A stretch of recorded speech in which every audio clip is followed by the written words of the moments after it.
ಸರ್ಕಾರಕ್ಕೆ ಮುಟ್ಟುವಂತ ಕೆಲಸ ಮಾಡಬೇಕು ಅಂತ ಈ ಸಂದರ್ಭದಲ್ಲಿ ಹೇಳ್ತಾ, ನಾನು ಮಗದೊಮ್ಮೆ ನೋಡಿ, ಈ ಅನಾಹುತ ಯಾರಿಗಾಗಿದೆ ಆ ಒಂದು ಅನಾಹುತ ಆಗಿರೋರಿಗೆ ಸರ್ಕಾರದಿಂದ ಪರಿಹಾರ ಕೊಡಬೇಕು. ಅದರ ಜೊತೆಗೆ ಏನು ಈ ರಸ್ತೆ ಕಾಮಗಾರಿ ನಡೀತಾ ಇದೆ, ಗುತ್ತಿಗೆದಾರರಿಗೆ ನಿಜವಾಗ್ಲೂ ಕೂಡ ಅವ್ರಿಗೆ ಸ್ವಲ್ಪ ಕೂಡ ಮಾನ ಮರ್ಯಾದೆ ಏನೋ ಇದ್ದಿದ್ರೆ ಈ ಕೆಲಸವನ್ನ ಮುಗಿಸ್ಕೊಡ್ತಾ ಇದ್ರು. ದಯವಿಟ್ಟು ಏನು ಇವತ್ತು ನಮ್ಮ ಹುಡುಗರಿದ್ರು ಅವ್ರ ಪ್ರಾಣವನ್ನ ಉಳಿಸಿದ್ದಾರೆ. ಅಕಸ್ಮಾತ್ ನಮ್ಮ ಹುಡುಗರು ಯಾರು ನೋಡಿಲ್ಲ ಅಂದ್ರೆ ಕತ್ತಲಾಗಿದೆ, ಕೆಳಗೆ ಬಿದ್ದಿದೆ, ಬಟ್ ಯಾರು ನೋಡಿಲ್ಲ ಅಂದ್ರೆ ಆತನ ಪ್ರಾಣನೇ ಹೊರಟೋಗ್ಬಿಡ್ತಿತ್ತು ಇವತ್ತು. ಆದ್ರಿಂದ ಎಚ್ಚೆತ್ಕೋಬೇಕು.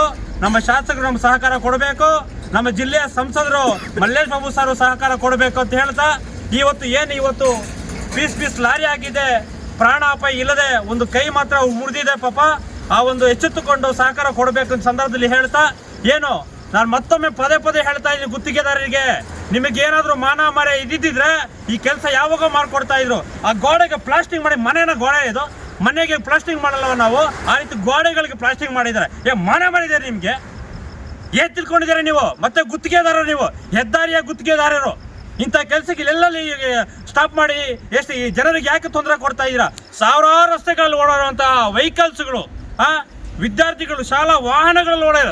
ಆಯ್ತು, ಒಂದು ಮಾತು ಹೇಳ್ತೀನಿ ನೋಡಿ, ಇವತ್ತು ಲಾರಿ ಬಿದ್ದಿದೆ, ಪೀಸ್ ಆಗಿದೆ, ಆತನ ಪ್ರಾಣ ಅಪಾಯದಿಂದ ಪರಾಗಿದ್ದಾನೆ. ಒಂದು ವೇಳೆ ಈ ರಸ್ತೆಯಲ್ಲಿ ಶಾಲಾ ಕಾಲೇಜು ಮಕ್ಕಳು ಸಾವಿರಾರು ಸಂಖ್ಯೆಯಲ್ಲಿ ಬಸ್ಸುಗಳು ಓಡಾಡುವಂತ ಮಕ್ಕಳಿಗೆ ಯಾರಾದ್ರೂ ಅನಾಹುತ ಆಗಿದ್ರೆ ಯಾರ್ರೀ ಹೊಣೆ? ಇದಕ್ಕೆ ಗುತ್ತಿಗೆದಾರರೇ ನೀವು ಆಗ್ತೀರೇನ್ರಿ?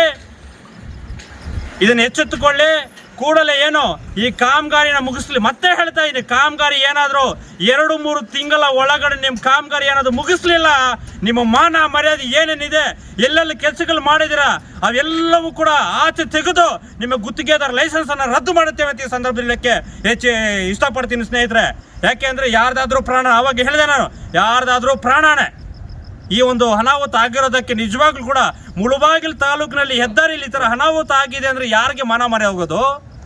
ನಮ್ಮ ಮುಳುಬಾಗಿಲು ತಾಲೂಕಿನ ಶಾಸಕರ ಮಾನ ಮರ್ಯಾದೆ ಹೋಗುತ್ತೆ, ನಮ್ಮ ಜಿಲ್ಲೆಯ ಸಂಸದರ ಮಾನ ಮರ್ಯಾದೆ ಹೋಗುತ್ತೆ.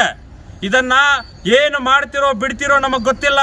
ಮುಂದಿನ ದಿನಗಳಲ್ಲೇ ಉಗ್ರವಾದ ಹೋರಾಟ ನಾವು ಮಾಡ್ತೀವಿ, ಎಚ್ಚೆತ್ಕೊಂಡ್ಬಿಡಿ. ಇಷ್ಟೊಂದು ಮಾತು ಹೇಳಿ ನನ್ನ 2 ಮಾತನ್ನ ಮುಗಿಸ್ತಾ ಇದ್ದೀನಿ.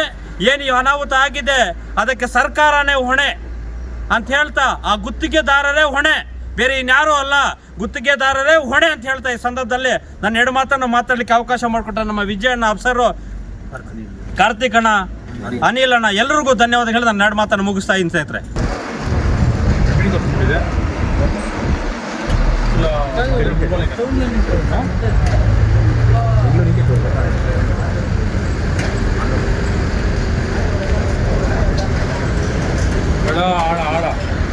ಗೊತ್ತಿದೆ ಆ ಗಾಡಿ ತುಂಬ చెప్పి